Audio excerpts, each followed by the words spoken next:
ನಮಸ್ತೆ ಸ್ನೇಹಿತರೆ, ನಾನು ನಿಮ್ಮ ಪ್ರೀತಿಯ ಕೆಂಪೇಗೌಡ. ಸ್ನೇಹಿತರೆ, ನಾವು ದೇವಾಲಯಗಳ ತವರೂರು ಅಂದರೆ ದೊಡ್ಡಬಳ್ಳಾಪುರದಲ್ಲಿ ದೇವಾಲಯಗಳ ತವರೂರು ಅಂತ ಹೆಸರು ಗಳಿಸಿರೋಂಥ ತೂಬ್ಗೆರೆ ಹೋಬಳಿಯಲ್ಲಿದ್ದೀವಿ. ತೂಬ್ಗೆರೆ ಹೋಬಳಿ ಕೊಣಸಂದ್ರ ಬಳಿಯಲ್ಲಿರುವಂಥ ಕಾಶಿ ವಿಶ್ವನಾಥೇಶ್ವರ ದೇವಾಲಯದ ಹಿಂದೆ ಇರೋಂಥ ಒಂದು ಕಲ್ಯಾಣಿ ಬಳಿ ಇದ್ದೀವಿ. ಇಲ್ಲಿ ಗಿಡ ಗಂಟಿಗಳು ಜಾಸ್ತಿ ಬೆಳ್ಕೊಂಡಿದೆ. ನಮ್ಮ ಉದ್ದೇಶ, ಈಗ ನಾವೊಂದು ದೊಡ್ಡಬಳ್ಳಾಪುರದಲ್ಲಿ ಒಂದು ಕಟ್ತಾ ಇದ್ದೀವಿ. ಉದ್ದೇಶ ಏನು ಅಂತಂದರೆ, ಪುರಾತನವಾಗಿ ಏನು ನಮ್ಮ ಹಿಂದೂ ಸಂಸ್ಕೃತಿಯಲ್ಲಿ ಇರೋಂಥ ಏನೇನು ವಸ್ತುಗಳಿದಾವೋ ಅದಕ್ಕೆ ಸಂಬಂಧಪಟ್ಟ ಏನಿದಾಯಿತೋ ಅವುಗಳನ್ನು ಹಾಳಾಗಿದ್ದರೆ ಅವುಗಳನ್ನು ಸ್ವಚ್ಛತಾ ಕಾರ್ಯ ಮಾಡಬೇಕು ಅನ್ನೋದಷ್ಟೇ ನಮ್ಮ ಉದ್ದೇಶ ಆಗಿದೆ, ಹೊರತಾಗಿ ಇನ್ನೇನು ಅಲ್ಲ. ಈ ವಿಚಾರದಲ್ಲಿ ಇವತ್ತು ಈ ಕಲ್ಯಾಣಿ ಬಳಿ ಭೇಟಿ ಕೊಟ್ಟಿದ್ದೀವಿ. ಇವತ್ತು ನಮ್ಮ ಜೊತೆಯಲ್ಲಿ ಕೃಷ್ಣ ಅವರು ಇದ್ದಾರೆ. ಕೃಷ್ಣ ಅವರು ನಮ್ಮ ಈ ದೇವಸ್ಥಾನದ ಇದ್ರ ಬಗ್ಗೆ ಹೇಳಿದರು. ಅದಕ್ಕೋಸ್ಕರ ಇಲ್ಲಿ ನೋಡ್ಕೊಂಡು ಹೋಗೋಣ ಅಂತ ಬಂದಿದ್ದೀವಿ. ನೆಕ್ಸ್ಟ್ ಭಾನುವಾರ ನಾವು ಒಂದು ಸ್ವಚ್ಛತಾ ಕಾರ್ಯಕ್ಕೆ ಇಳಿತಾ ಇದ್ದೀವಿ. ಈ ಸ್ವಚ್ಛತಾ ಕಾರ್ಯಕ್ಕೆ ಮೊದಲನೇದಾಗಿ ಈ ಕಾಶಿ ವಿಶ್ವನಾಥರ ದೇವಸ್ಥಾನದ ಈ ಕಲ್ಯಾಣಿನೇ ಕ್ಲೀನ್ ಮಾಡಬೇಕು ಅಂತನ್ನೋದು ಕೂಡ ನಮ್ಮ ಉದ್ದೇಶ ಆಗೈತೆ. ಯಾಕಂದರೆ ಶಿವ ನಾವು ಮಾಡೋ ಎಲ್ಲ ಕೆಲಸಗಳಿಗೂ ಒಂದು ಶಕ್ತಿ ಕೊಡಲಿ ಅನ್ನೋದೊಂದು ನಮ್ಮ ಭಾವನೆ. ಆ ದೃಷ್ಟಿಯಿಂದ ನೀವೆಲ್ಲರೂ ಕೂಡ ನಮ್ಮ ಜೊತೆ ಕೈ ಜೋಡಿಸಬಹುದು. ತಾಲೂಕಲ್ಲಿ ಯಾವುದೇ ಒಬ್ಬ ಯುವಕ ಮಿತ್ರರಾಗಿರ್ಬೋದು, ನಮ್ಮ ಹಿಂದೂ ಸಂಸ್ಕೃತಿಯ ಕನಸನ್ನು ಕಂಡಿರೋಂಥ ಯಾರೇ ಆಗಿರ್ಬೋದು, ನಮ್ಮ ಜೊತೆ ಕೈ ಜೋಡಿಸಿದ್ದಿ ಆದರೆ ನಮಗೂ ಒಂದು ಸ್ವಲ್ಪ ಬಲ ಬಂದಂಗಾಗುತ್ತೆ. ನಮ್ಮ ಉದ್ದೇಶ ಸ್ವಚ್ಛತೆ ಅನ್ನೋ ಬಿಟ್ಟರೆ ಇನ್ಯಾವುದೇ ರೀತಿಯಲ್ಲಿ ರಾಜಕೀಯ ಆಗಲಿ ಇನ್ನೊಂದಾಗಲಿ ಮಾಡಬೇಕು ಅನ್ನೋಂಥದ್ದು ಅಲ್ಲ. ಅದಕ್ಕೆ ನಾವು ತಲೆ ಕೆಡ್ಸ್ಕೊಳೋದು ಇಲ್ಲ, ಅದಕ್ಕೆ ನಾವು ತಲೆ ಹಾಕೋದು ಇಲ್ಲ. ನಮ್ಮ ಉದ್ದೇಶ ನೋಡಿ, ಈ ದೇವಸ್ಥಾನ ನೋಡಿ, ಭಾಳಷ್ಟು ಪುರಾತನ ದೇವಸ್ಥಾನ. ಇಲ್ಲಿರೋದು ಉದ್ಭವ ಮೂರ್ತಿ ಅಂತೆ. ಅದ್ರ ಬಗ್ಗೆ ನಮ್ಮ ಕೃಷ್ಣ ಅವರು ಒಂದೆರಡು ಮಾತುಗಳು ಹೇಳ್ತಾರೆ. ಕೃಷ್ಣ ಅವ್ರು ಹೇಳಿ. ನಮಸ್ಕಾರ. ನಾವು ಬಂದ್ಬಿಟ್ಟು ಇದು ತೂಬ್ಗೆರೆ ಹೋಬಳಿಯಲ್ಲಿ ಕೊಣಸಂದ್ರ ಅನ್ನೋ ಗ್ರಾಮದಲ್ಲಿ ಶ್ರೀ ಕಾಶಿ ವಿಶ್ವನಾಥ ದೇವಸ್ಥಾನ ಅಂದ್ಬಿಟ್ಟು ನಾವಿದ್ದೀವಿ. ಇಲ್ಲಿ ಬಂದುಬಿಟ್ಟು ಇರೋವಂಥ ದೇವ್ರು ಬಂದುಬಿಟ್ಟು ಉದ್ಭವ ಮೂರ್ತಿ. ಇಲ್ಲಿ ಉದ್ಭವ ಮೂರ್ತಿ ಹೆಂಗೆ ಅಂದರೆ, ಒಟ್ಟು 3 ದೇವಸ್ಥಾನಗಳು ಉದ್ಭವ ಮೂರ್ತಿಯಾಗಿ ನೆಲೆಸವೆ. ಒಂದನೇದು ಘಾಟಿ ಸುಬ್ರಹ್ಮಣ್ಯದಲ್ಲಿರುವಂಥದ್ದು ಉದ್ಭವ ಮೂರ್ತಿ, ಇಲ್ಲಿರೋ ಕಾಶಿ ವಿಶ್ವನಾಥದಲ್ಲಿರುವಂಥದ್ದು ಉದ್ಭವ ಮೂರ್ತಿ. ಇನ್ನೊಂದು ಬೆನಕನಾಳ ಅಂದ್ಬಿಟ್ಟು ಒಂದು ಸ್ಥಳ ಐತೆ, ಅಲ್ಲಿರುವಂಥ ದೇವ್ರು ಕೂಡ ಉದ್ಭವ ಮೂರ್ತಿಯಾಗಿದೆ. ಅದ್ರ ಬಗ್ಗೆನೂ ಆಮೇಲೆ ಮಾತಾಡೋಣ. ಈಗ ಇಲ್ಲಿನ ದೇವಸ್ಥಾನದ ಬಗ್ಗೆ ಮಾತಾಡೋಣ.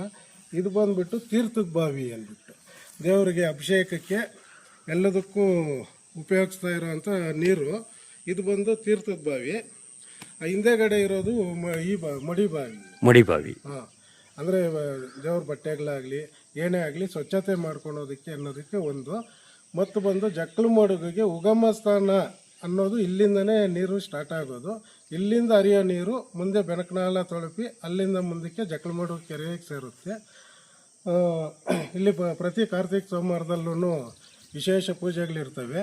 ಕೊನೆ ಕಾರ್ತಿಕ ಸೋಮವಾರದಲ್ಲಿ ಅನ್ನದಾನ ಎಲ್ಲ ಇಲ್ಲಿ ಏರ್ಪಾಡು ಮಾಡಿರ್ತೀವಿ. ಕೃಷ್ಣವ್ರು, ಇದು ಎಷ್ಟು ವರ್ಷಗಳ ಇತಿಹಾಸ ಇರೋಂಥ ದೇವಸ್ಥಾನ ಇದು? ಇದು ನಮಗೆ ಗೊತ್ತಿರೋ ಪ್ರಕಾರವಾಗಿ ಒಂದು 500 ವರ್ಷಗಳ ಇತಿಹಾಸ. ಅಂದರೆ ಇನ್ನೂ ಹಿಂದಿನ ಕಾಲದಿಂದ ಇರೋ ಅಂಥದ್ದು. ಆ ಟೈಮಿಂದ ಇಲ್ಲಿರೋವಂಥ ದೇವಸ್ಥಾನ ಅಂದ್ಬಿಟ್ಟು ನಮಗೆ ಇರೋವಂಥವ್ರು ಮತ್ತು ಗೊತ್ತಿರೋವಂಥ ದೊಡ್ಡವರು ಹಿರೀಕರು ಹೇಳಿರೋ ಪ್ರಕಾರವಾಗಿ ಇದು ತುಂಬ ಪುರಾತನದ ದೇವಸ್ಥಾನ ಆಗೈತೆ. ಯಾಕಂದರೆ ಈ ಕಲ್ಯಾಣಿ ಎಲ್ಲ ನೋಡ್ತಾ ಇದ್ರೆ ಭಾಳಷ್ಟು ಹಳೆಯ ಕಲ್ಯಾಣಿ ಅಂತ ಅನ್ಸುತ್ತೆ ನೋಡಿ ಸ್ನೇಹಿತರೆ. ಭಾಳಷ್ಟು ಹಳೆ ಕಲ್ಯಾಣಿ ಇದು. ಇಲ್ಲಿ ಮೊದಲು ನೀರು ಉಗಮ ಆಗ್ತಾ ಇತ್ತು.